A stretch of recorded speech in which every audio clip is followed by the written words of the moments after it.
মাথায় রাখবেন, নিজের গুনাহই গুনাহা নয়, সন্তানের অনেক গুনাহের দায়ভার কিন্তু বাবাকে কিয়ামতের দিন বহন করতে হবে।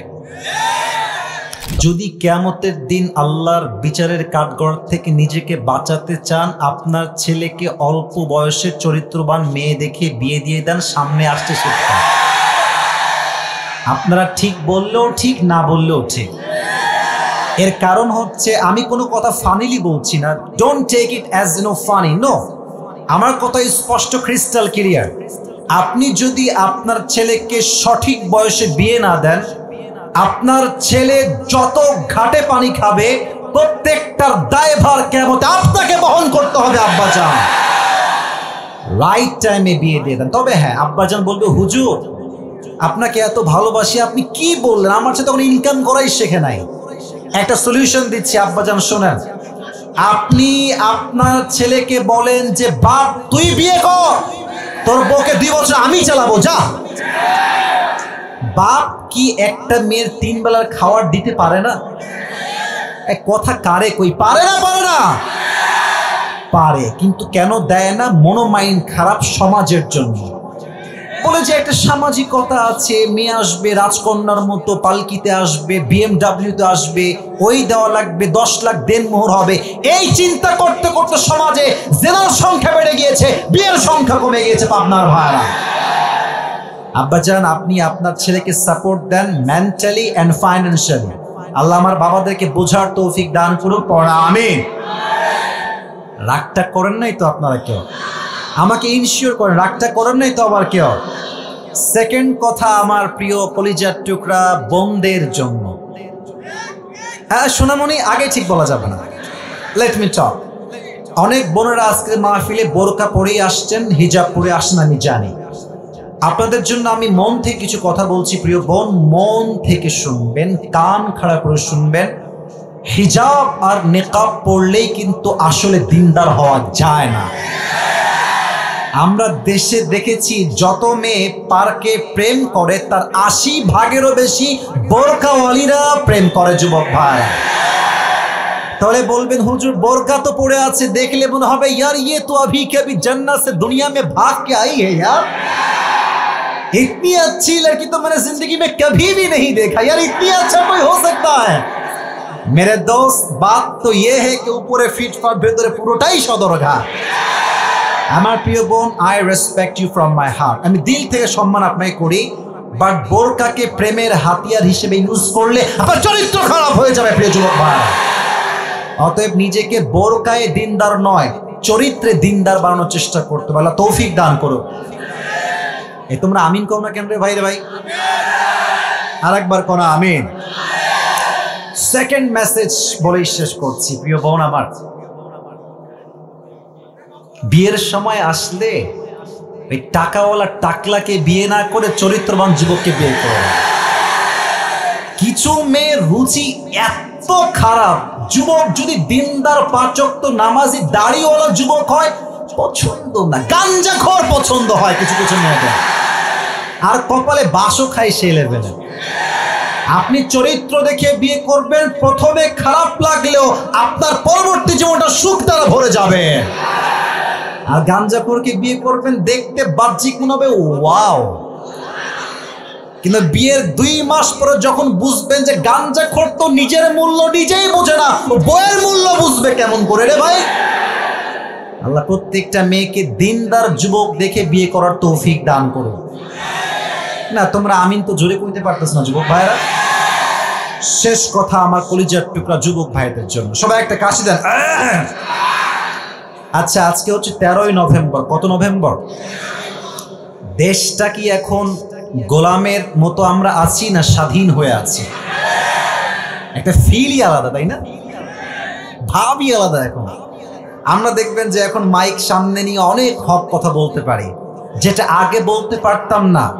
এই স্বাধীনতা আনলো কারা?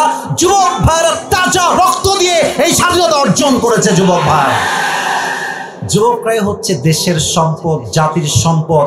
পুরো দেহের মেরুদণ্ড হচ্ছে সবচেয়ে আসল জিনিস। মেরুদণ্ড ঠিক তো পুরো দেহ ঠিক, মেরুদণ্ড নষ্ট তো পুরো দেহটা বাঁকা হয়ে যায়। জেনারেশন যদি ঠিক থাকে, যুব সমাজ, পুরো দেশ ঠিক থাকবে। যুব সমাজ নষ্ট, পুরো দেশটাই নষ্ট হয়ে যাবে। তো তোমাদের জন্য আমার কথা একদম ভেরি শর্টকাট, ছোট্ট কথা, অল্প কথা। তোমরা কি কাফের মুরতাদের গোলামি করে মরতে চাও? তোমরা কি জালেমের পাঠশালায় বন্দী হয়ে জীবন যাপন করতে চাও? আমার কথা একটা, সাইদি সাহেব খুব ভালো করে বলতেন, বিড়ালের মতো 500 বছর বেঁচে থাকার কোনো দাম নাই, সিংহের মতো 1 ঘন্টা আমরা বাঁচতে চাই। কথা হবে একটা, শহীদ আবু সাইদ তার 2 হাত এমনে পেতে দিয়েছে, বোঝাচ্ছে এইটা বাংলার ছেলে আমি, গুলি করবি কর, শহীদ হতে প্রস্তুত, বা বাতিলের সামনে মাথা নত করতে আমরা প্রস্তুত নয়। ও বুঝিয়েছে যে মুসলমানরা কাপুরুষের সন্তান নয়, মুসলমান তো বীর পুরুষের জাতেরা। অতএব আমি তোমাদেরকে পাবনার মাটিতে একসঙ্গে রেখে যুবক ভাইদেরকে বলতে চাই, হাতে হাত রাখো, একসঙ্গে হাত বাড়াও, সামনে আগাও।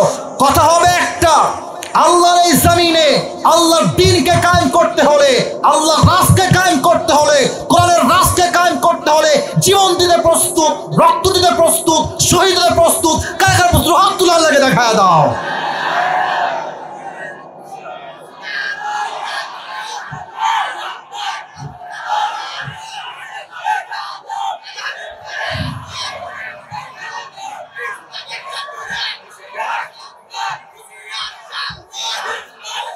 আল্লাহ কবুল করুন, পড়া আমিন, জোরে সোরে পড়া আমিন। আমার সঙ্গে তাকবীর দেন সবাই, সবাই একটা কাশি দেন, গলা ঠিক কর। একবার দিবেন বীরের মতো, বাঘের মতো, সিংহের মতো গর্জন দিয়ে, লিল্লাহি তাকবীর। আজকের মাহফিলে তাফসীর হবে কোরআন থেকে, আপনারা থাকবেন তো ইনশাআল্লাহ? আগেও বলেছি, কেউ উঠে গেলে তেইনা ধইরা বসায় দিবেন, রাজি আছেন তো ইনশাআল্লাহ? আচ্ছা, আমি প্রথমে জিজ্ঞেস করতে চাই, আজকের এই মাহফিলে বিবাহিত কে কে আছেন? একটু হাত তুলেন তো। অনেক কম, বেশি নাই। আচ্ছা, হাত নামান। এবার সিঙ্গেল কারা, তারা একটু হাত তোলো। হ্যাঁ, সত্যি নাকি না মিথ্যা? কারো বউ নাই? Sure sure sure? সামনে শীতকাল, খুব কষ্টে তোমরা আছো আমি জানি। আব্বাজান আর দেরি নয়, এবারে শীতকাল যুবকদের কম্বল দিয়ে ঠান্ডা নয়, শীত যাবে একমাত্র বউ দিয়ে। অতএব সময় থাকতে চরিত্রবান বিয়ে এই শীতে আমাকে দেওয়াই লাগবে। এবারে শীত বিয়ে করার শীত, ঠিক কিনা বলো? আল্লাহ সবাইকে দিনদার নেককার বউ দিয়ে পড়া আমিন। আমরা 3টা তাকবীর দিব, বিবাহিতরা একটা দিবেন, অবিবাহিতরা আরেকটা দিবেন, আর সবাই মিলে আরেকটা দিব। দেখবো কার জোর আজকে কত বেশি। বিবাহিতরা প্রথমে একটা গলা কাশি দেন, দেখবো কে জিতে আজকে। বিবাহিতরা সবাই রেডি আছেন তো ইনশাআল্লাহ? সবাই বিবাহিতরা, সিঙ্গেলরা চুপ থাকো না, তোমরা হেরে যাবা। বিবাহিত ভাইরা তাকবীর দেন একটা। Just married people, single people is not allowed here in this point actually. বিবাহিত ভাইরা তাকবীর দেন, লিল্লাহি তাকবীর। এই সাউন্ড অনেক ভালো আছে রে সিঙ্গেল ভাইরা, হেরে যাবো নাকি তোমরা সবাই? ওকে, লেটস ট্রাই। সবাই সিঙ্গেল ভাইরা কাশি দেন। হ্যাঁ হ্যাঁ হ্যাঁ হ্যাঁ, মাশাআল্লাহ। লাইনে আসেন আপনারা, দেখা যাক কে পারে। লিল্লাহি তাকবীর। বিবাহিতরা fail. I am so sorry, বিবাহিত ভাইরা ফেল করে গিয়েছে। এবার আমরা সবাই মিলে তাকবীর দিব, এমন তাকবীর দিবেন স্যার আমরা সবাই মিলে স্টেজ ভেঙে নিচে পড়ে যাব। দেখা যাক কে কত পারে, একবারই দিবেন। লিল্লাহি তাকবীর। আল কোরআনের আলো। ভুল হয়েছে, সরি টু সে দ্যাট। আমাদের বলতে হবে সংসদে যাব, কারণ আমি আসিফ সারা জীবন ওয়াজ করে তা করতে পারবো না সংসদে আইন পাশ করলে যা বাস্তবে রূপ ধারণ করবে। আমি আসিফ সারা জীবন ওয়াজ করবো, সুদ বন্ধ করেন, সুদ বন্ধ করেন। 10 জন লোক ভালো হইলে হতেও পারে, পসিবিলিটি আছে। বাট আজ যদি সংসদে আইন পাশ হয়, যেই সুদ খাবে 10 বছরের জেল, এই দেশের সুদটা 1 মাসেই বন্ধ হয়ে যাবে। আমরা বলবো সংসদে যাব। Let's try again together. আল কোরআনের আলো। আল হাদিসের আলো, কোরআন হাদিস যেখানে, জোরে কোরআন হাদিস যেখানে, আলেম ওলামা যেখানে, পাবনাবাসী যেখানে, ঈশ্বরদীবাসী যেখানে, আল্লাহ তাআলা মন থেকে দোয়া করছি, আল্লাহ কবুল করুন। পড়া আমিন। আমি তাফসীর শুরু করছি, একটা অ্যানাউন্সমেন্ট দিয়েই তাফসীর শুরু করতে চাই। আজকে আপনাদের পাবনাদের ভাইদের জন্য, পাবনার ভাইদের জন্য একটা গিফট নিয়ে আসছি আমার পক্ষ থেকে। নেবেন তো? দেখে খুব নর্মাল মনে হচ্ছে, normal, but it's brand man. Show off করলাম, ভাব নিলাম একটু বেশি। তো এটা কেন বললাম, ভাবটা নিলাম যে এটা আমার টুপি, অনেক শখের টুপি, নিজে অর্ডার দিয়ে বানায় নিয়ে আসছি আমার সাইজে আর কি। তো এই টুপিটা আমি আজকে গিফট করতে চাই যে কোনো একজন যুবককে, বা যে কোনো একজন মুরব্বীকে, বা যে কোনো একজন ছোট্ট বাচ্চাকেও দিতে প্রস্তুত আছি আমি। বাট যোগ্যতা লাগবে একটা। কয়টা? কথা কোন কয়টা? আমি আসিফ এখন যে আয়াত থেকে তাফসীর বা যে সূরা থেকে তাফসীর পেশ করব, আমার পুরো লেকচারটাই হবে কনস্ট্রাকটিভলি ইনশাআল্লাহ, পুরোটাই গঠনমূলক হবে। যদি কোনো যুবক, আচ্ছা একটা সুযোগ আছে, আপনি চাইলে আপনার অ্যান্ড্রয়েড ফোন বা আইফোনের নোটপ্যাডে লিখতে পারেন, নো প্রবলেম অ্যাট অল, চাইলে লিখতে পারেন। অথবা আপনি চাইলে আপনার ডায়েরিতে কলমে লিখতে পারেন, no problem, not a big deal. তবে হ্যাঁ, ওয়াজ যখন শেষ হয়ে যাবে, পুরো আয়াতের তাফসীর বা সূরার তাফসীর যখন শেষ হয়ে যাবে, আমি বলবো আমি যা যা বলেছি কে বলতে পারবা, একজন দাঁড়াবেন, একজন সুযোগ দেওয়া হবে। যদি আপনি আমার প্রশ্ন অনুযায়ী উত্তর করতে পারেন, তবেই আজকে এই টুপিটা আপনার মাথায় আমি পরিধান করাই দিব। রাজি আছেন? একটু কমে গেছে ইনশাআল্লাহ, বলেন সবাই ইনশাআল্লাহ। শেষ তাকবীর দেন, লিল্লাহি তাকবীর। আজকে যেই কিতাব থেকে আমরা তাফসীর করব, এই কিতাবটার নাম হচ্ছে আল কোরআন। কিতাবটার নাম, যে পারার থেকে তাফসীর করব আমি প্রশ্ন করেও জবাব দিবেন সবাই এক বাক্যে একসাথে একই টাইম। 30 নম্বর পারা। যুবক ভাইয়েরা, মুরব্বী আব্বাজানরা, পাবনার ভাইয়েরা, কত নম্বর পারা? Right answer. যে সূরার থেকে আমরা তাফসীর পেশ করব, সূরাটার নাম হচ্ছে সূরাতুল কাউসার। বলেন সবাই সূরাতুল। এটা হচ্ছে কোরআনুল কারীমের সবচেয়ে বড় সূরা। বড় না ছোট? শুধুই কি ছোট না সবচেয়ে ছোট? আচ্ছা, এই সূরার আয়াত সংখ্যা হচ্ছে মোট 3টা। বলেন সবাই কয়টা? ওদিকে সাউন্ড খুবই কম, লেটস ট্রাই अगेन। কয়টা? এই সূরার রুকু হচ্ছে জাস্ট একটা। বলেন সবাই কয়টা? এই সূরাটা হচ্ছে কোরআনুল কারীমের 108 নম্বর সূরা। 100 কত নম্বর সূরা? 8। আর এই সূরার শেষ এন্ড ফাইনাল কথা হচ্ছে, এটা মাদানী সূরা নয়, এটা হচ্ছে মাক্কি সূরা। সুবহানাল্লাহ পড়েন সবাই। এবার আসুন আমার তাফসীরের দিকে ঢুকে যাই। ইমাম সানাউল্লাহ পানিপত্তি রহমতুল্লাহি আলাইহি লিখেছেন, কেউ যদি কোরআনের কোন একটা সূরা অথবা ভার্স অথবা চ্যাপ্টারের তাফসীর করতে চায়, 5টা বিষয়ে কথা বলা সবচেয়ে জরুরি। হাত দেখাচ্ছি, আঙ্গুল দেখে বলেন তো পাবনার ভাইয়েরা কয়টা বিষয় জরুরি? There are 5 things that is most important to talk about. কথা আপনাকে বলতে হবে 5টা বিষয় যদি আপনি তাফসীর করতে চান। নাম্বার 1, যদি কেউ আয়াতের তাফসীর পেশ করতে চায়, প্রথমেই লাগবে শুদ্ধ তেলাওয়াত।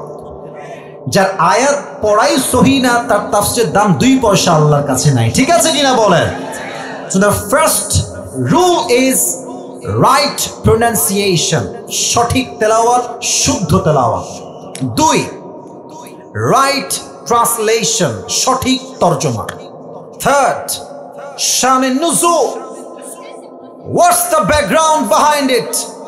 Why Allah subhanahu wa ta'ala has revealed this surah when he has revealed this surah? Allah কেন নাজিল করলেন, কোন সময়ে দিলেন, প্রেক্ষাপটটা কি ছিল, জানার দরকার। পাবনার ভাইরা সবাই বলেন তো আছে না নাই? 3 গেল। 4, what is the explanation of this surah? এই আয়াতের ব্যাখ্যা কি, ইন্টারপ্রিটেশন কি? 4, 5, what's the lesson that you have got from this surah? আপনি এই সূরার তাফসীর পড়ে, ব্যাখ্যা পড়ে কি শিক্ষাটা পেলেন জানতে হবে। চুপ করে বসে থাকো, না না মজার সময় মজা, সিরিয়াস মুডে সিরিয়াস হলে, এটাই মুসলমানদের ব্যক্তিত্ব। আপনি সবসময় হাসবেন, মজা করার ব্যক্তিত্ব নষ্ট হয়ে যাবে তো। অলওয়েজ হাসাহাসি না, হাসার সময় হাসাহাসি, যখন কান্নার ওয়াজ কান্না, হাসির ওয়াজ হবে হাসি হবে, ঠিক কিনা বলে? আমি এখন পুরো সিরিয়াস মুডে কথা বলছি, বাবুরা একদম ডিস্টার্ব করবো না। আপনারা একটু দেখে দেখেন, না যে যুবক ভাইরা আছে দেখে রাখবেন, আর কোনো সাউন্ড চাচ্ছি না। রাজি আছেন তো ইনশাআল্লাহ? প্রথমে আসুন সূরার সঠিক তেলাওয়াত আমি পড়ছি। কেউ মোবাইল ফোনে হাত দিবেন না, ফেসবুকে যাবেন না। মায়েরা বোনেরা প্লিজ মেহেরবানি করে, আমি অনেক রিপোর্ট পাই আমার ফেসবুক পেজে যে মেয়েরা মাহফিলে এসে ফেসবুকে মেসেঞ্জারে কথা বলে, ভিডিও কলে কথা বলে। What is this? আপনি কি মাহফিলে ওয়াজ শুনতে আসেন না ভণ্ডামি করতে আসেন? এখানে ওয়াজ শুনবেন, কোরআন পড়বো আমি, ফাস্তামিউ লাহ, কলিজার থেকে শ্রবণ করতে হবে, ঠিক কিনা বলেন পাবনার ভাইরা? আমি তেলাওয়াত করছি প্রথম শর্ত থেকে। আউযু বিল্লাহি মিনাশ শাইতানির রাজীম। বিসমিল্লাহির রহমানির রহিম। ইন্না আ'তাইনাকাল কাউসার ফাসাল্লি লিরাব্বিকা ওয়ানহার ইন্না শানিআকা হুয়াল আবতার। আল্লাহু আকবার। শুদ্ধ তেলাওয়াত ডান। সেকেন্ড পার্ট হচ্ছে ট্রান্সলেশন, তরজমা। আল্লাহ তাআলা বলছেন, ইন্না আ'তাইনাকাল কাউসার, O my prophet, indeed we have granted you Kauthar. Ya Rasulullah, ya Habib Allah, আমি আল্লাহ তাআলা আপনাকে হাউজে কাউসারের মতো নিয়ামত নিজেই দান করেছি। সুবহানাল্লাহ পড়ে। ফাসাল্লি লিরাব্বিকা ওয়ানহার, so perform the salah and sacrifice to your Lord alone. অতএব আপনি নামাজ পড়ুন, কোরবানি করুন, লোক দেখানোর জন্য নয়, মানুষকে খুশি করার জন্য নয়। It's just not for show off, লোক দেখানোর জন্য নয়। আমার নামাজ, আমার কোরবানি এক সপ্তাহ খুশির জন্য হবে। তিনি কে? সেকেন্ড আয়াতের তরজমা। থার্ড, ইন্না শানিআকা হুয়াল আবতার, O my prophet, indeed the one who hates you is truly cut off from any goodness. Ya Rasulullah, যারা আপনার সামনে বেয়াদবি করবে, যারা আপনার বিপক্ষে ফেসবুকে লিখবে, যারা আপনার ছবিকে অঙ্কন করে কার্টুন করবে, যারা আপনার সঙ্গে বিদ্বেষ পোষণ করবে, আমি আল্লাহর ওয়াদা সূরা কাউসার আমি দিলাম, যে আপনার সঙ্গে বেয়াদবি করবে, আমি আল্লাহ তার পুরো বংশকেই নির্বংশ করে দিব। আল্লাহু আকবার। এই ওয়াদা এই আয়াতে করেছে এক সপ্তাহ। আওয়াজ দিয়ে বলেন তো পাবনার ভাইরা, তিনি কে? এবার আসেন 3 নাম্বার চ্যাপ্টার। এটা বলতে গেলে আমাকে হাদিসের ঘটনায় যেতে হবে। ঘটনা বলার সময় জরুরি হচ্ছে দুটি বিষয়। এক, ঘটনা যে আমি বলছি আপনার ঠিক বেঠিক বলা জরুরি নয়, আমি কোন ধারায় বলছি, কি বলছি, that is most important. Number 2, ঘটনা যে আমি বলছি আপনি কি শিক্ষা পেলেন, দ্যাট ইজ মোস্ট ইম্পর্টেন্ট, ঠিক কিনা বলেন? বলেন তো আমরা যেই নবীর উম্মত, সেই নবীর নাম কি? মুহাম্মদুর রাসূলুল্লাহ। পড়েন সবাই সাল্লাল্লাহু। শান্তভাবে, আমি কোনো সাউন্ড নাই, শান্তভাবে সবাই পড়েন সাল্লাল্লাহু আলাইহি ওয়াসাল্লাম। আমি প্রশ্ন করছি, উত্তর দিবেন নরমাল আওয়াজে, খুব উঁচু আওয়াজ লাগবে না। নবীজির বাবার নাম কি ছিল? একটু আরেকটু জোরে বলো, নাম কি ছিল? আচ্ছা, সেকেন্ড কোয়েশ্চেন। আমি কাউকে বাধাতে চাচ্ছি না, আমি আপনাদেরকে আলোচনায় ঢুকাতে চাই তো, মনোযোগ বাড়াতে চাই তো। Just for your concentration I am trying to motivate you, আপনাকে আমি অনুপ্রাণিত করার ট্রাই করছি। নবীজির মায়ের নাম কি ছিল? বামে বলেন ভাইরা, নবীজির মায়ের নাম কি ছিল? আমিন। দুধমা হালিমাতু সাদিয়া রাদিয়াল্লাহু তাআলা আনহা, বলুন সবাই মারহাবা। আচ্ছা, নবীজির চাচার নাম কি ছিল? আরে ভাই জানেন তো, ভয় কেন লাগছে? বলেন না সবাই, নবীজি চাচার নাম কি ছিল? আবু তালেব। নবীর দাদার নাম কি ছিল? Abdul Muttalib. শেষ প্রশ্ন, last question in this point. নবীজির বউ তো ছিল মোট 11টা। পাবনার ভাইরা, মোট কয়জন ছিলেন? নবীজির প্রথম স্ত্রীর নাম কি ছিল? সবাই বলেন এক বাক্যে। খাদিজাতুল কুবরা রাদিয়াল্লাহু তাআলা আনহা। বলেন আল্লাহু আকবার। নবীজির বয়স যখন মাত্র 6, নবীজি মাকে নিয়ে মদিনার থেকে মক্কায় ফিরে আসছেন। আমার যুবক ভাইয়েরা, তোমরা মনে করো যে তোমার মায়ের চেয়ে তোমার গার্লফ্রেন্ড আপন, ঘোড়ার আন্ডার আপন। তোমার গার্লফ্রেন্ড 1 নম্বরের স্বার্থপর। তুমি বিশ্বাস করো আমার যুবক ভাই, তোমার পায়ে হাত রেখে বলছি, তোমার পৃথিবীতে একমাত্র নিঃস্বার্থ তোমাকে ভালোবাসে তোমার মা, তোমার বাবা। ঠিক কিনা বলো? নবীজি ফিরে আসছেন মাত্র বয়স 6, একদম 6 বছরের ছোট্ট শিশু মুহাম্মদ সাল্লাল্লাহু আলাইহি ওয়াসাল্লাম মদিনার থেকে মক্কায় ফিরে আসছেন। হঠাৎ করে নবীর আম্মাজান 2 হাত এমনি বুকে দিয়ে বসে পড়েছে। নবীজি বলছে, আম্মাজান আপনার কি হয়েছে? আপনি এরকম করছেন কেন? অস্থির হয়ে গেছে। যদি আমি এটাকে 2024 সালে নিয়ে আসি, আমি এটাকে বলবো এটার নাম হচ্ছে হার্ট অ্যাটাক। যদি ব্রেন স্ট্রোক হয় বলে আমরা ব্রেন স্ট্রোক। যদি হার্টের সমস্যা হয়, ঠাস করে পড়ে যায়, এটাকে আমরা সায়েন্টিফিকলি বলি হার্ট অ্যাটাক। নবীর মায়ের ওখানে হার্ট অ্যাটাক হয়েছে। নবীজি মায়ের কাছে দৌড় দিয়ে আসছে, মাত্র 6 বছর বয়স। নবীজির মা এমনে পড়ে গেছে। নবীজি নিজের কোল পেতে দিয়েছে মাকে শোয়ার জন্য। সুবহানাল্লাহ পড়বেন না? নবীজির মা নবীজির কোলে শুয়ে আছে, এমনে নবীজি হাত দিয়ে আছে। আম্মা আপনার কি হয়েছে? আম্মা আপনি এরকম করছেন কেন? আপনি অস্থির কেন হচ্ছেন?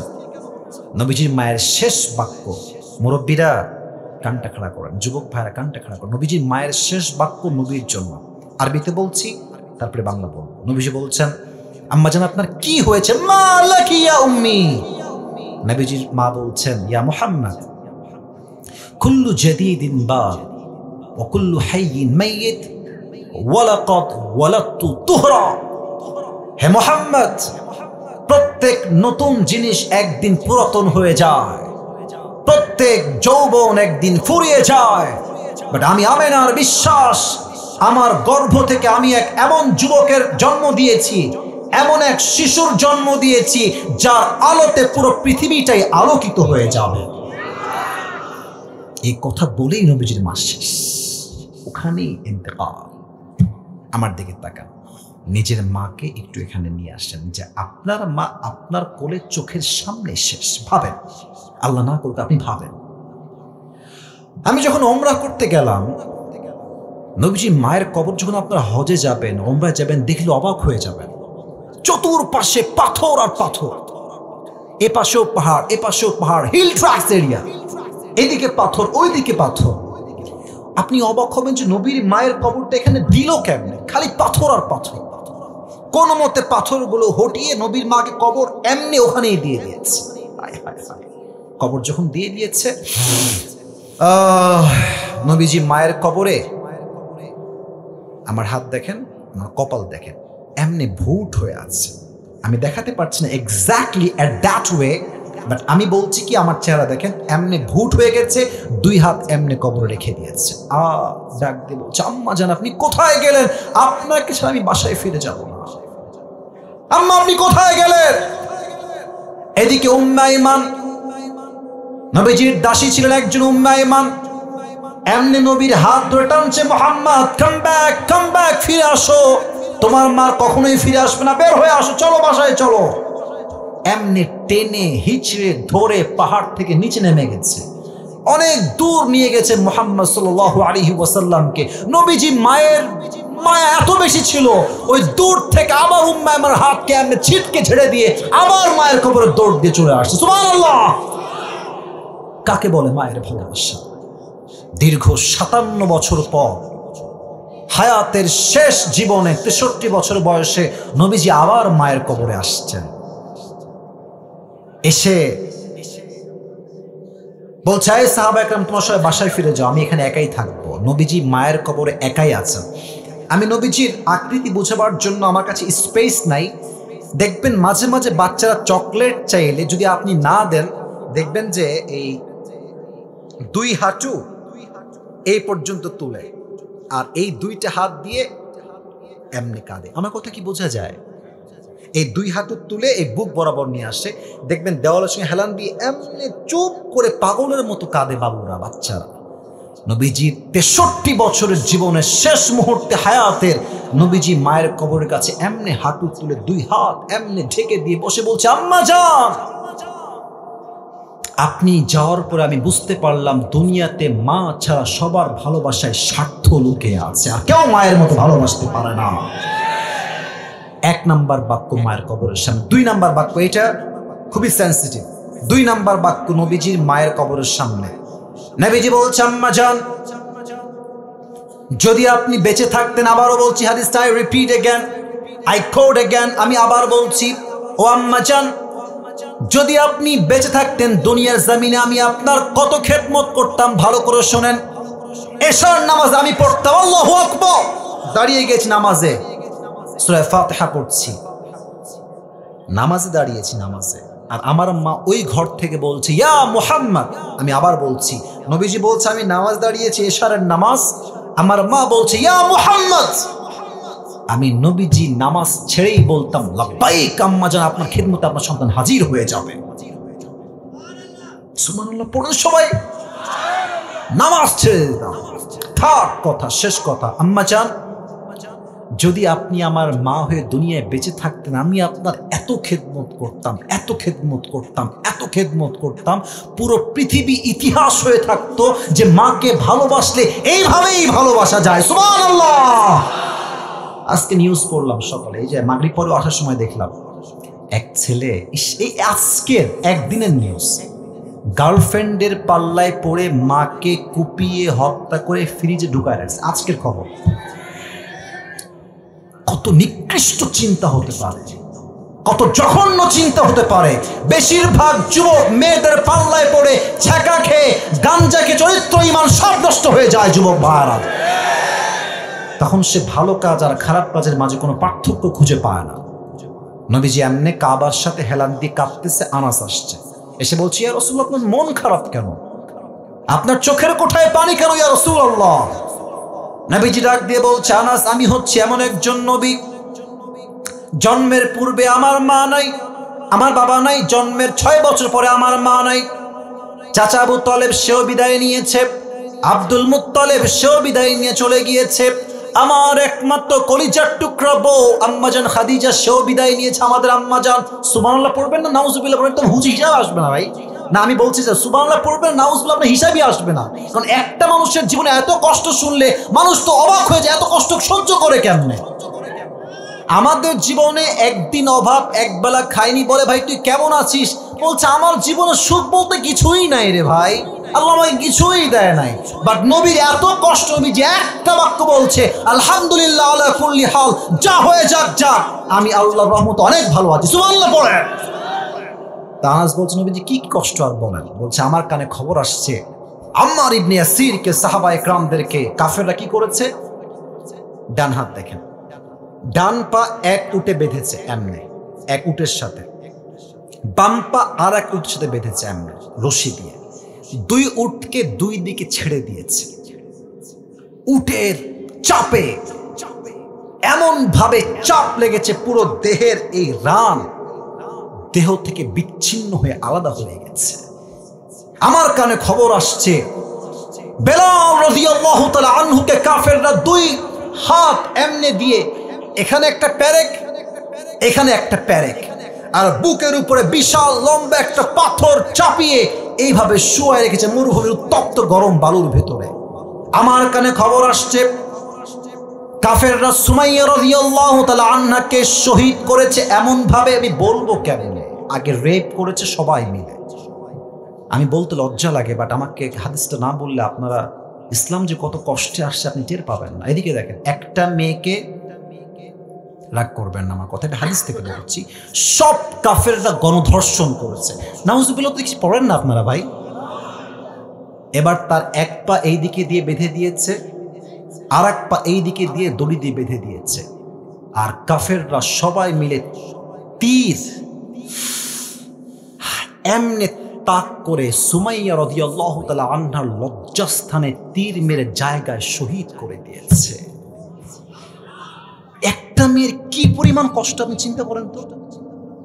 সমস্ত কাফের মিলে ধর্ষণ করেছে, আর তার 2 পা 2 দিকে টানিয়ে রেখে দড়ি দিয়ে বেঁধে প্যারাক দিয়ে মেরে দিয়ে লজ্জাস্থানে তীর মেরে শহীদ করেছে। আল্লাহু আকবার, কি স্যাক্রিফাইস, কি জীবন, কি ঈমান, কি তাগড়া ঈমান তাদের।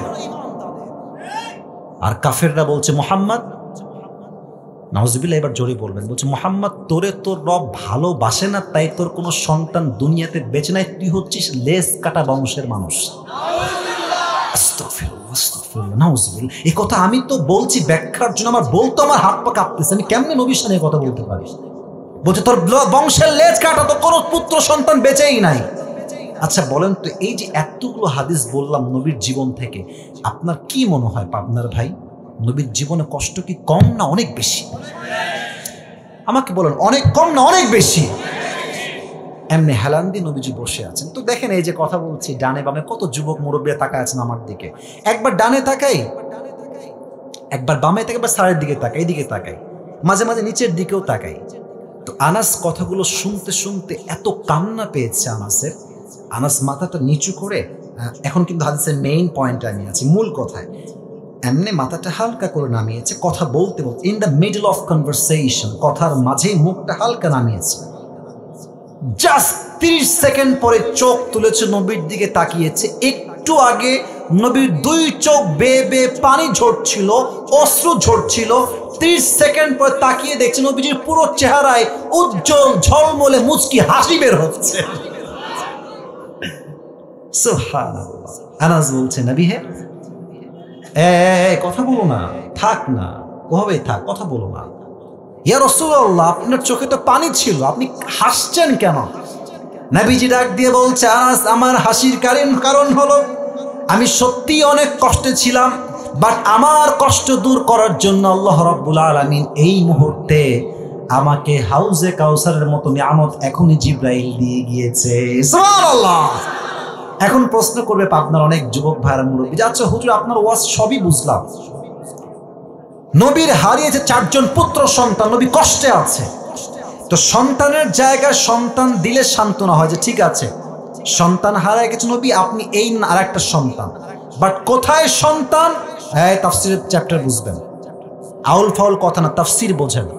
কোথায় সন্তান আর কোথায় পানি? পাবনার ভাড়া কোন তো বাহ্যিকভাবে পানির সঙ্গে সন্তানের কোনো মিল কি আছে? বোঝে নাই, কোনো মিল কি আছে? আমি আসিফের ছেলে মরে গেছে, আমি কষ্টে আছি, আল্লাহ বললো আচ্ছা যাও, ছেলে মরে গেছে, তোমাকে একটা মেয়ে সন্তান দিলাম, এটা নিয়ে সান্ত্বনা পাও। স্যার আমার কথা কি ঠিক আছে? আল্লাহ বলছে আপনাকে আমি হাউজে কাউসার দিলাম, হারিয়ে গেছে সন্তান, আল্লাহ দিচ্ছে হাউজে কাউসার, পানির মাঝে সন্তানের মাঝে তো বাহ্যিক কোনো মিল নাই, তো নবীজি হাসলেন কেন? ব্যাখ্যার দরকার যুবক ভাইরা মুরব্বীরা, আছে না নাই? তাফসীরের 4টা ব্যাখ্যা পেয়েছি, শুনবেন তো আপনারা সবাই। একজন যুবককে আমি চাই, লাল গেঞ্জি, লাল লাল লাল লাল, বসো, লাল বাবাজি উঠা যাবে না, একদম ওয়াশরুম ছাড়া, যদি জরুরত হয় উঠবেন। একজন মুরব্বী চাই বা যুবক চাই যে দাঁড়িয়ে একটা তাকবীর দিবে বাঘের মতো। কে আছে? লিল্লাহি তাকবীর বলবে। কে আছে? না, নারায়ে তাকবীর বা লিল্লাহি তাকবীর বলতে হবে।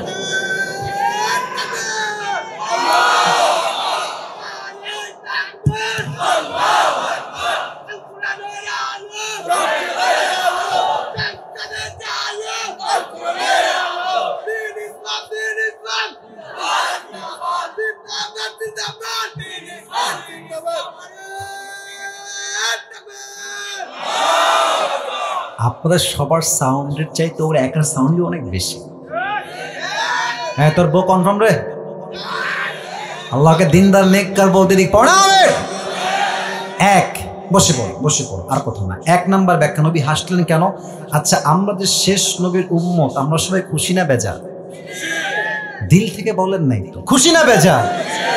আল্লাহ বলছে নবী আপনার 1 নাম্বার হাসির কারণ হবে এইটা যে আপনার 4টা মাত্র পুত্র সন্তান তুলে নিয়েছি, that's fine, okay cool, but আপনার এই 4টা সন্তানের পরিবর্তে আমি আল্লাহ তাআলা আপনাকে কোটি কোটি রুহানি সন্তান দুনিয়াতে দান করব। সুবহানাল্লাহ।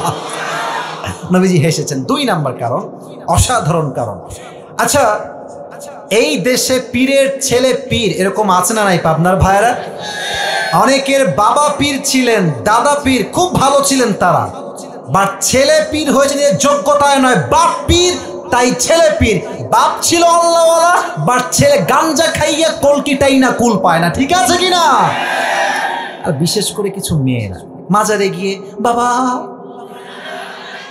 আমার একটা মেয়ে লাগবে, বাবা আমার একটা ছেলে লাগবে, বাবা আছে না নাই? বলো প্রিয় আম্মা জান, আচ্ছা, আপনারা কি মাজারে কখনো গেছেন? আরে ভাই, গেছেন কিনা বলেন সবাই। দেখবেন যে মাজারের যে এন্ট্রান্স, যে মেইন ফটক গেট, দেখবেন কিছু ফকির থাকে একদম গেটে, হাতে থালা থাকে। পাবনার ভাইরা কি থাকে? ঠিক বললে হবে না, বুঝতে হবে কি বুঝায়। আপনি পুরো বছরে গেছেন মাত্র একদিনই, এই যাই ঘুরে আসি, বাবার দরবার দেখে আসি, দ্যাটস ফাইন, কুল, গেছেন। প্রিয় ভাই, আপনি বছরে গেছেন একবার চাইতে, আর এই ফকিরের বেটা ফকির পুরো জীবনটাই মাজারেই বসে আছে। ফকির এমনি থালা পেতে আপনাকে আগেই মেসেজ দেয় যে বাবু রে, বাবা যদি কিছু দেওয়ার ক্ষমতা রাখতোই, তোর আগে আমি বড়লোক হয়ে যেতাম। বুঝলে বুঝপাতা, না বুঝলে তেজপাতা।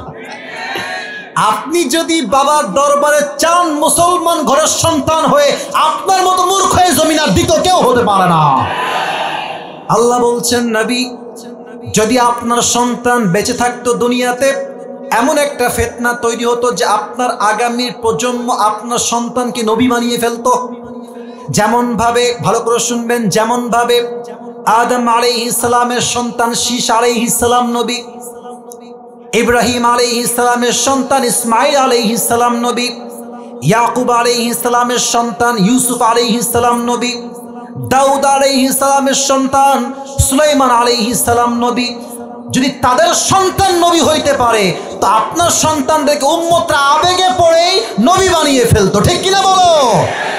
এই জন্য আমি আপনার সন্তানকে ছোট্টবেলাতে উঠাই নিয়েছি। 3 নম্বর ব্যাখ্যা আরো অসাধারণ। আপনার সবাই মিজানুর রহমান আজহারীর নাম শুনছেন? শুনছেন তো, আসতে কেন, জোরে বলেন, শুনছেন না? আজহারী সাহেব তো অনেকে ভাবে পাবনায় আসে নাই, ভুল ধারণা, পাবনায় উনি আসছেন, but he was nothing at that time. তাকে কেউ চিনতই না। আপনি ইউটিউবে সার্চ করবেন, পাবনায় তিনি এসেছেন, পাবনাতে মাহফিল এখনো রাখা আছে। সূরা মুলকের তাফসীর তিনি করেছেন, আমি নিজে শুনেছি সেই ওয়াজটা। তো সামনে এখন যে লোক আছে আমার সামনে, এর চাইতে মাত্র 3 গুণ লোক কম ছিল, মানে কম ছিল, বেশি না। এখন তো তার পরিস্থিতি এমন যে বাংলাদেশে এমন কোনো স্টেডিয়াম নাই যেখানে তার মাহফিল লোকের জায়গা দেওয়া যাবে। আপনি বলবেন তাফসীরের মাঝে আজহারীর নাম কেন আসলো? এখানে রিলেটেড বিষয়টা। আচ্ছা, উনি যখন খুব ফেমাস, আকাশে উঠছে একদম, অনেক লোক, আমাদের মতো কিছু হুজুররা ফতোয়া দিয়েছিলাম আমরা কাফের। কথা বলেন, কথা বলেন, কথা বলেন। ইভেন আমি তো দেখেছি আজহারী সাহেবকে যেই পরিমাণ লাঞ্ছনা সহ্য করতে হয়েছে, এটা বলার কোনো ভাষা নেই। আমাদের দেশে কিছু সুন্নি ভাইরা আছেন, ওই ঠান্ডা সুন্নি, গরম সুন্নি, মিঠা সুন্নি, আমি সবাইকে ভালোবাসি, কারোর সঙ্গে কোনো বিদ্বেষ নাই, বাট কিছু সুন্নি আছে জাস্ট জিলাপি খাওয়ার জন্য সুন্নি, এরা নামে আসে, আসলে কিন্তু তারা বাটপার আর ভণ্ড যুবক ভাইরা, ঠিক আছে কিনা বলো? সবাই না, কিছু সুন্নি আছে। তা আমি দেখেছিলাম এমনি ব্যানার টাঙায়ছে আজহারী সাহেবের, এই যে আপনার আমার ছবি দিয়েছেন, ওখানে এরকম ছবি দিয়েছে, ছবি দিয়ে মহিলা দিয়ে ছেলে দিয়ে জুতা দিয়ে ওনার মুখে জুতার বাড়ি দিয়েছে। নাউজুবিল্লাহ বলবেন না আপনারা সবাই? আচ্ছা, এবার আপনারা কন, কাফের ফতোয়া দিলেন, 6 প্যাক বলেছে তাই সে বেয়াদব, নবীর শানে বিরুদ্ধাচরণ করেছে, সে কাফের, সব বললেন, জুতার পিটাও করলেন মেয়েদেরকে দিয়ে। সম্মান কমলো না বাড়লো? আপনারা বুঝলে তো আমি কথা বলবো, কমলো না বাড়লো? কত বাড়লো? আল্লাহ তার সম্মানকে আকাশচুম্বী করে দিয়েছে, ঠিক কিনা বলো? আচ্ছা, এবার আসেন আল্লামা সাঈদী হুজুরের কথায় আসি। জানেন তো আপনারা সবাই, আমাদের আওয়ামী ফ্যাসিস্ট ভাইরা কি ট্রাই করলেন, যে সাঈদী সাহেব হচ্ছেন রাজাকার, আর উনি স্পষ্ট ভাষায় বক্তব্য দিয়ে বলেছিলেন, যদি আমাকে কেউ রাজাকার প্রমাণ করতে না পারে, তার নামে 10 কোটি টাকার মানহানি মামলা করব। ইভেন উনি শেষ বাক্য এটাও বলেছিলেন, 1971 সালে রাজাকারের কোনো কাদা মাটি সাঈদীর গায়ে লাগে নাই, লাগে নাই, লাগে নাই। আর একটা কথা উনি খুব বীর পুরুষের মতো বলেছেন, যে যারা আমাকে রাজাকার বলবে তারা পিতৃ পরিচয়হীন অবৈধ সন্তান। এখন দেখেন নিউজ কি হচ্ছে, যে যারা সাঈদী সাহেবকে রাজাকার হওয়ার জন্য সাক্ষী দিয়েছিল, তারা বলছে আমরা বাধ্য হয়ে সাক্ষী দিয়েছি, উনি আসলে রাজাকার নন। তাহলে এটাই হচ্ছে প্রমাণ, ওয়াতুইজ্জু মান তাশা ওয়া তুদিল্লু মান তাশা বিয়াদিকাল খায়র, সম্মান দেওয়ার মালিক আল্লাহ তাআলা, অসম্মানের মালিক আল্লাহ তাআলা। যখন সে কাউকে উঠাইতে চায় তাকে নামার অধিকার ও যোগ্যতা কারো কাছে থাকে না। যুবক ভাইরা, আল্লাহ বলছেন নবী, কাফেররা আপনাকে বলছে লেজ কাটা বংশের সন্তান আপনি, আপনার কোনো সন্তান দুনিয়াতে বেঁচে নাই। এই যে আপনাকে কাফেররা পাগল বলে, গালি দেয়, আপনাকে পাগল বলে প্রচার করতে চায়, আমি আল্লাহ রাব্বুল আলামিন কাফেরদের সমস্ত অপপ্রচারকে আমি আপনার পক্ষের শক্তি হিসেবে কবুল করে নিব। সুবহানাল্লাহ। কাফেররা যখন মক্কায় হজ করতে আসছে, হাজী সাহেবরা, আবু জেহেল ডাক দিয়ে বলছে, হাজী সাহেবরা শোনো, এই মক্কার জমিনে একজন নতুন পাগল আবির্ভাব ঘটেছে। এই পাগলের কথা যেই শুনবে সেই জাদুগ্রস্তের শিকার হয়ে যাবে। মানুষের স্বভাব হলো এরকম, যেই কাজটা নিষেধ করবেন ওই কাজটা করে বেশি। কথা ঠিক আছে কিনা বলেন? তো কাফেররা বলছে নবীজি হচ্ছে পাগল। এখন হাজিরা বলছে এই পাগলটা কে, একবার দেখতে তো অবশ্যই হবে। সবাই মিলে গেছে নবীকে দেখতে। এইদিকে তাকান, এই যে আঙ্গুলটা এমনে দুই কানে দিয়েছে এইভাবে, সব হাজিরা গেছে নবীকে দেখতে। পাগলটা আসলে কে? নবীর কাছে গিয়ে দেখছে এত সুন্দর চুলগুলো পরিপাটি, এত সুন্দর দেহের ভাত, চেহারা, বডি স্ট্রাকচার, তার দেহের গঠন, তার চেহারা লাবণ্যতা দেখে, সৌন্দর্য দেখে, তার চুলের এত সুন্দর কাটিং দেখে, এত গোছালো কাটিং দেখে হাজিরা বলছে এই লোক তো জীবনেও পাগল হইতে পারে না। ঠিক কিনা বলে? এবার তারা এই কান থেকে হাত হটিয়েছে, তো দেখছে নবীজি মধুর কণ্ঠে কাবার সামনে বসে বসে সূরা রহমান তেলাওয়াত করছে। সুবহানাল্লাহ। ওই জায়গাতে হাজী সাহেব নবীর কণ্ঠে সূরা রহমান তেলাওয়াত শুনে বলছে তার আদর্শ জাস্ট আমরা গ্রহণ করব না, পুরো বিশ্বে তার আদর্শ ছড়িয়ে দিব। আল্লাহু আকবার। এই অপপ্রচারকে আল্লাহ প্রচার শক্তি বানিয়েছে, তাই নবীজি হেসেছেন। 4 নাম্বার ব্যাখ্যা বলছি, একজনও ওঠেন নাই আর একজনও উঠবেন না, বলেন সবাই ইনশাআল্লাহ। আল্লাহ বলছেন নবী, হাউজে কাউসারের মূল্য আপনি দুনিয়ায় বুঝবেন না, বুঝবেন কবে? যেদিন কিয়ামত কায়েম হয়ে যাবে। আচ্ছা বলেন তো, কিয়ামতের দিন এই মাঠ, এই মাটি, এটা কি মাটি থাকবে না তামা হয়ে যাবে? কথা বলেন, মাটি থাকবে না তামা হয়ে যাবে? তামা হবে কেন? সূর্যের 12টা মুখ সূর্য পুরো দুনিয়ার এই মাটির দিকে ছেড়ে দিবে কিয়ামতের দিন হাসরের মাঠে। রোদের তাপে পুরো জমিনটা আঙ্গারের মতো তামা তামা হয়ে যাবে। মানুষগুলো তৃষ্ণায় তাদের জিহ্বাগুলো কুকুরের মতো এমনি ঝুলতে থাকবে। আল্লাহর হাবিব বলেছেন সেই মুহূর্তে যেই বান্দা হাউজে কাউসার থেকে এক ঢোক পানি পান করবে, আল্লাহ তাকে কিয়ামত পর্যন্ত আর তৃষ্ণার মাঝে ফেলবে না। সুবহানাল্লাহ। আচ্ছা, এখানে একটা বাচ্চাকে দেখলাম না, এখন উঠলো মনে হয় বাচ্চাটা। কোথায় বাচ্চাটা? ওই যে ওকে একটু এদিকে নিয়ে আসেন তো। আমি আয়াতের তাফসীর করার জন্য ডাকছি, ওখানে ধমক দিব না, একটু এদিকে নিয়ে আসেন। বাবু, এখানে একটা বাবু আছে না? ওই যে বাচ্চা একটা, ওই যে বাচ্চা তোমার রুমালের পেছনে, এই যে মেয়ে, এই যে বাচ্চা চলে আসছে। বাবু তোমার নাম কি সোনামণি? জি স্যার। আচ্ছা, ওর বয়স কত হবে? এই 5, 6, 4, 5। আচ্ছা, ওকে 1 মিনিট দাঁড়ান, ওকে 1 মিনিট রাখেন। ওর দিকে তাকান তো সবাই। ওকে আমি ডাকলাম, দেখে বললাম এই শোনো, তুমি এই গ্লাসে করে বা এই বোতলে একটু পানি নিয়ে আসো। ও দেখবেন যে ঠিক আছে হুজুর নিয়ে আসছি, দেন, যাবে নিয়ে আসবে, কোনো রিয়াকশন নেই। আচ্ছা, আর একটা পয়েন্ট দেখেন, ওকে আমি ডাকলাম, তাফসীর বোঝানোর জন্য এক্সাম্পল দিচ্ছি। এই বাবু এদিকে আসো। ওকে দিলাম চকলেট, আইসক্রিম, কোন, তারপরে আপনার চকলেট, এদিকে আপনার চিপস, আবার দিলাম 500 টাকা দিয়ে বললাম বাবু যাও 1 গ্লাস পানি নিয়ে আসো। এমন দৌড় দেওয়ার প্যান্ট খুললেও টের পাবে না। কেন বললাম এই কথা? আপনি যদি কারো দিয়ে কোনো কিছু চাইতে চান, পেতে চান, কিছু কাজ করাতে চান, কিছু নেওয়ার আগে কিছু দেওয়া লাগে। বাবু তুমি যাও, এবার তুমি যাও, বাবু তুমি যাও।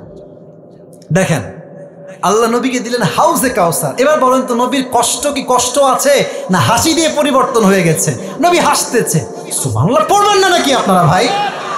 আল্লাহ বলছে এই তো সুযোগ, নবী আমার খুশি আছে, 2টা কাজ দিয়ে দেয়। আল্লাহ বলছে নবী আপনি খুশি, এবার 2টা কাজ বুঝে নেন। কি কাজ করবেন? 1, ফাসাল্লি লিরাব্বিকা ওয়ানহার, নামাজ পড়বেন কোনো ব্যক্তির জন্য নয়, কোরবানি করবেন কোনো ব্যক্তির জন্য নয়, এক সত্তার জন্য করবেন। তিনি কে? এখন প্রশ্ন হতে পারে, হুজুর আল্লাহ চাইলে ফসল লিলি ওয়ানহারও বলতে পারতেন, যে আল্লাহর জন্য নয়, জাস্ট নামাজ পড়ো, কোরবানি করো। আল্লাহর জন্য আল্লাহ কেন বললেন? কারণ আমাদের কিছু নেতা আমরা দেখেছি, রাগ করবেন না তো? নেতার কথা বললাম, রাগ করবেন না তো আপনারা সবাই?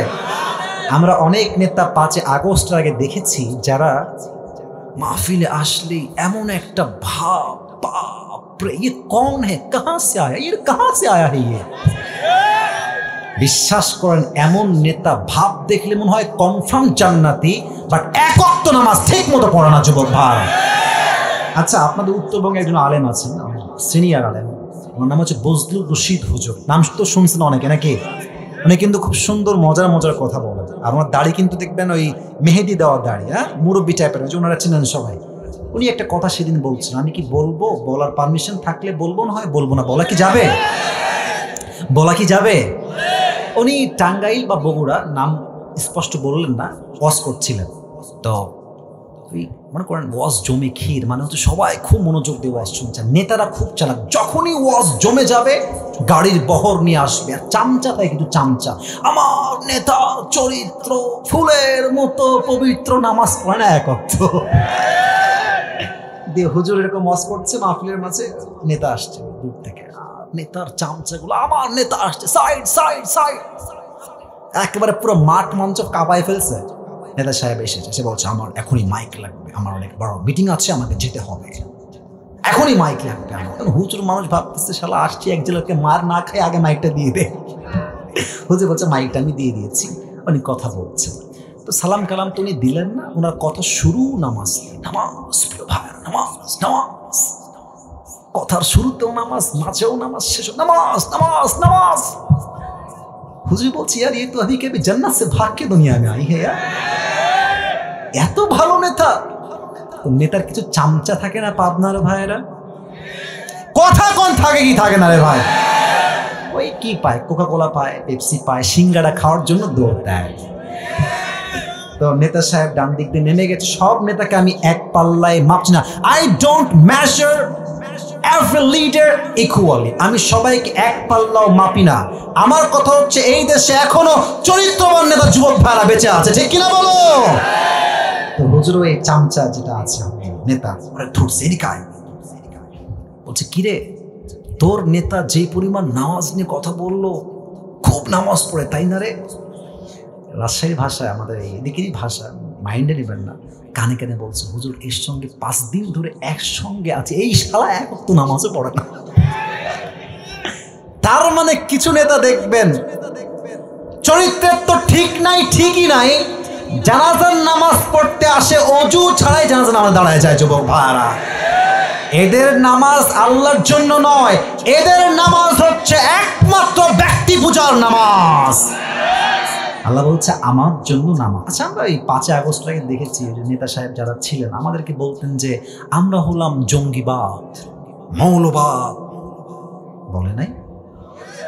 ইভেন আপনারা দেখবেন যে মাহফিলের স্টেজ থেকেই বক্তা গ্রেফতার, কেন? বাবার বিরুদ্ধে কথা বলেছে। আপনারা বোঝেন না আমার কথা, কথা ঠিক আছে কিনা বলে? আমি একটা কথা বলে দিই, যাওয়ার সময় কোনো সমস্যা হবে কিনা I don't know that exactly, but I have to talk about it because this is the braveness, এটা সাহসিকতার ব্যাপার ভাই। আমার কথা একটা ভাই, স্পষ্ট মাইকে বলছি, জাতির পিতার নাম বঙ্গবন্ধু নয়, জাতির পিতা মুসলমানদের ইব্রাহিম আলাইহিস সালাম। চাপাই দিলেই চেপে যায় না। এখন আসেন মাহফিলে, আসেন, এসে বাধা দেন যে হুজুর সাহেব কত বড় সাহস, আপনার বাপের বিরুদ্ধে কথা, আপনার পিঠের চামড়া একটাও বাকি থাকবে না আজকে পাবনার মাটিতে।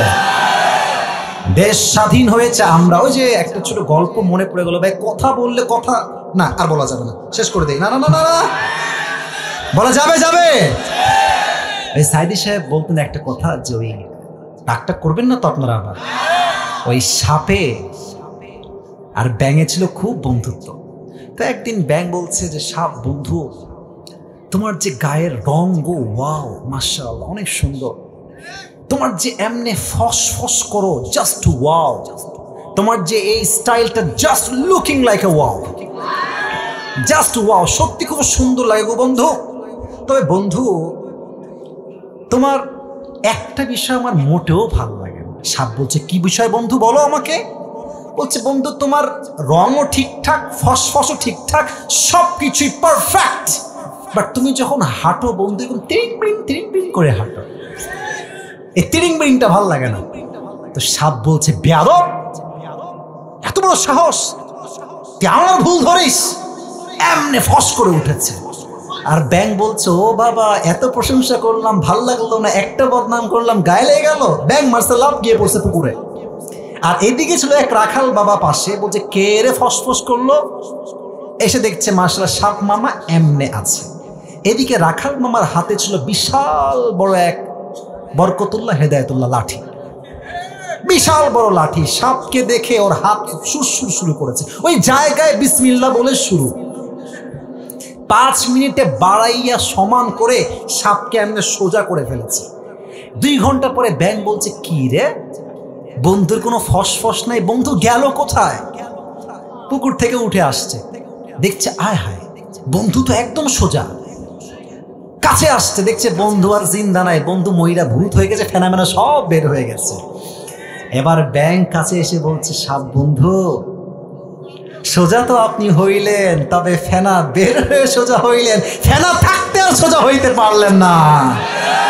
তা আমার প্রিয় আওয়ামী লীগ ভাইয়েরা, আপনারা তো ভালো হওয়া কপালে লেখাই ছিল, তবে ভালো হইতে পারেন নাই কারণ ক্ষমতার বালাই ছিল বড় একটা বালাই, ক্ষমতা আপনাকে ভালো হতে দেয় নাই। অনেক আওয়ামী লীগ করে ভাইরা জানে যে আমার নেতার চরিত্র নিকৃষ্ট চরিত্র, বা স্বার্থের জন্য তার পক্ষে তারা গুণগান গেয়েছে। ফসল্লি রব্বিকা ওয়ানহার, নামাজ পড়বা নেতার জন্য নয়, ব্যক্তি পূজার জন্য নয়, নামাজ হবে জাস্ট এক সপ্তাহের জন্য। তিনি কে বলেন তো? আমাদের ইসলামের দ্বিতীয় খলিফার নাম কি ছিল? ওমর ফারুক রাদিয়াল্লাহু তাআলা আনহু। আবার জিজ্ঞেস করছে আমাদের ইসলামের দ্বিতীয় খলিফার নাম কি? ওমর ফারুক। শেষ হাদিস বলছি, শেষ ভালো যার সব। আমি দেখেন, আমি কিন্তু ওয়াজ শুরু করছি 10:30টার সময়, আমার সময় হচ্ছে 1 ঘন্টা। আমি যুবকদেরকে বলেছি আমার ফর্ম দেওয়া আছে, তবে হ্যাঁ সব জায়গায় নিয়ম দিয়ে নয়, কিছু জায়গায় ভালোবাসা দিয়েও হিসাব করতে হয়। আমি 12টা পর্যন্ত ওয়াজ করতে চাই, আপনারা আমাকে সময় দিবেন তো ইনশাআল্লাহ? তাকবীর লিল্লাহি তাকবীর। ওমর ফারুক কাছে একজন যুবক আসছে, তার নাম হচ্ছে আবু লুলু আল মাজুসি। ডাক দিয়ে বলছে ইয়া ওমর, আমার যে মালিক আছে সে আমার কাছে প্রত্যেক দিন 6 দিরহাম চার্জ করে, আমি বড্ড গরিব হয়ে যাচ্ছি, আমার দ্বারা 6 দিরহাম দেওয়া সম্ভব নয়, তুমি কমায় এটাকে মাত্র 2 দিরহাম করে দাও। আপনার ভাইরা বলেন তো সবাই কয় দিরহাম? ওমর ফারুক বলছে আবু লুলু আল মাজুসি, তোমার ব্যবসা কি, তুমি কি কাজ করো? ডাক দিয়ে বলছে ওমর, আমি হলো চাকুর ব্যবসা করি, বিশাল লম্বা লম্বা খঞ্জর বানাই। খঞ্জর, ডান হাত দেখেন, এটাও চাকু, এটাও চাকু, মাঝখানে হচ্ছে খঞ্জর, handle. This is called in Arabic world খঞ্জর, বাংলা আমরা বলি চাকু।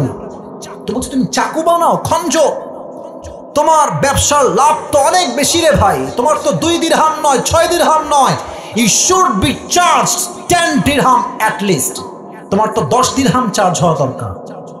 কাফের গেছে খেপে, একদম রেগে মেগে ফায়ার। আমি যেহেতু কাফের তাই তুমি আমার বেলায় হয়েছ গরম, আর সবাই যেহেতু মুসলমান তাই তুমি সবাই বেলায় নরম, তাই না ওমর? একদম হুমকি দিয়ে বের হয়ে গেছে। সারা ওমরকে হত্যা করবে কেমনে প্ল্যান করেছে, বিশাল লম্বা একটা খঞ্জর বানিয়েছে ওমরকে হত্যা করবার জন্য। আচ্ছা শীতকালে আমরা ওই ঠান্ডা লাগলে কি মুড়ি দিয়ে বাহিরে বের হই? হ্যাঁ হয়েছে হয়েছে, বলো সবাই কি মুড়ি দেই?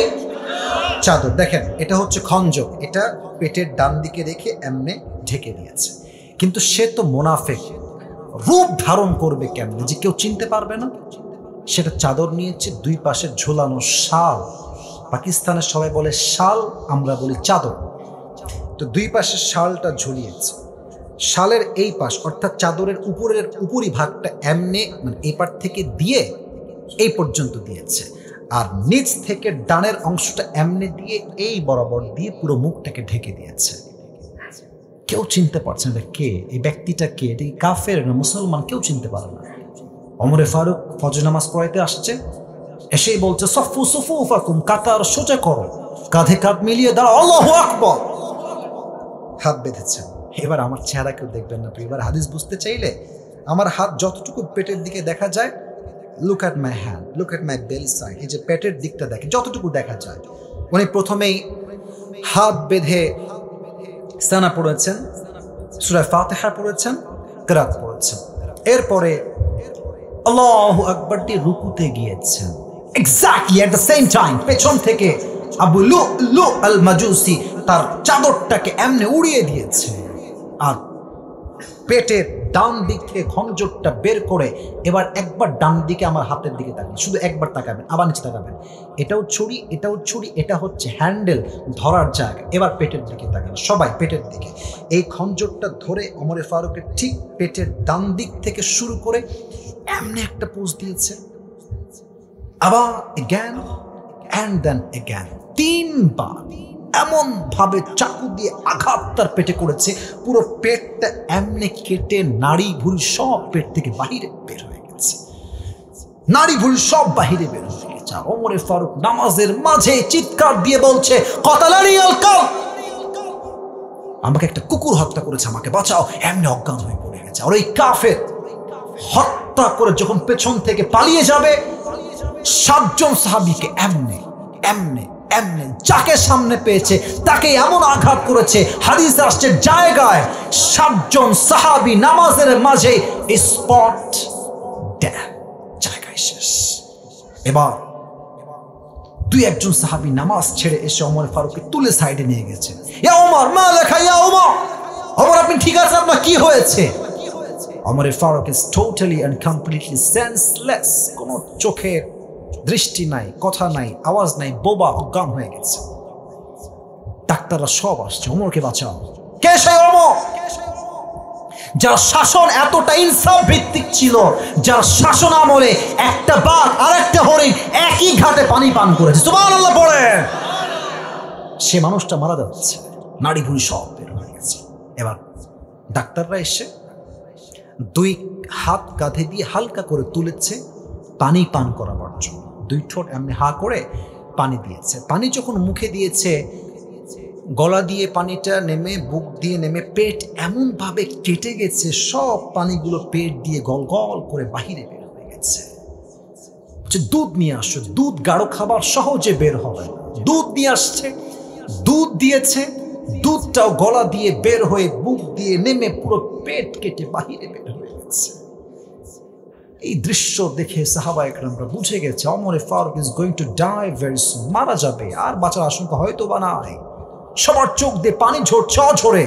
হঠাৎ করে এক সাহাবী দেখছে ওমর ফারুক রাদিয়াল্লাহু তাআলা, he has opened his eyes just a little bit, a very little bit, একদম ছোট্ট করে ওমর ফারুক চোখ খুলেছে, একদম ঝাপসা। দূর থেকে সাহাবী দেখে দৌড়ে আসছে, মা লেখা ইয়া ওমর, আপনি ঠিক আছেন? কি হয়েছে আপনার? তো ওমর ফারুক জাস্ট ইঙ্গিত দিয়েছেন, look at my right hand, just এমনি কান একবার, ঠোঁট একবার, কান একবার, ঠোঁট একবার। উনি বোঝাচ্ছেন তোমার কানটা আমার ঠোঁটের কাছে নিয়ে আসো। দৌড় দিয়ে এসে কানটা ঠোঁটের কাছে দিয়েছে।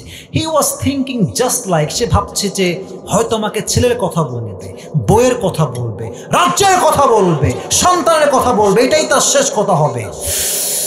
যখন সে কানটা তার মুখের কাছে বাড়িয়েছে, ওমর ফারুক জবান খুলে একটা কথায়, last time he asked this question, last প্রশ্ন তার, এই সাহাবী, আসল্লান নাস, আসল্লান নাস, আমার কোনো খবরের প্রয়োজন নাই, সন্তান লাগবে না, বউ লাগবে না, রাজ্য লাগবে না, আমাকে জাস্ট শেষ মুহূর্তে এই খবরটা দাও, আমার অজ্ঞান হওয়ার পরে আমার সাহাবীরা, আমার ভাইয়েরা নামাজটা জামাতে আদায় করেছে কিনা সেই খবরটা আমাকে দাও।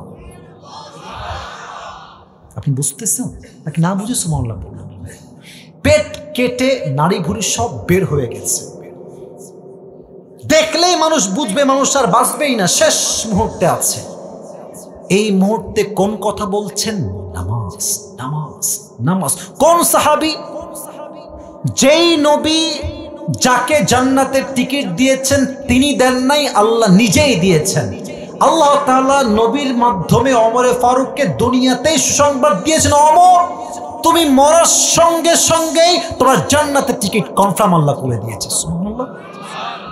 এই মানুষটা জান্নাতের টিকিট নবীর হাত থেকে পেয়েও নামাজ পড়ে নাই। আর তুমি কোন কনফার্ম জান্নাতি যে নামাজের আজান হয় আসরের আর যুবকরা মোড়ে মোড়ে দাঁড়িয়ে পাবজি এবং ফ্রি ফায়ার খেলে বেড়ায়? আজান হচ্ছে মসজিদে, মুরব্বী এলাকার চায়ের দোকানে বসে বিড়ি টানে আর টিভিতে বাংলা সিনেমা দেখে বেড়ায়।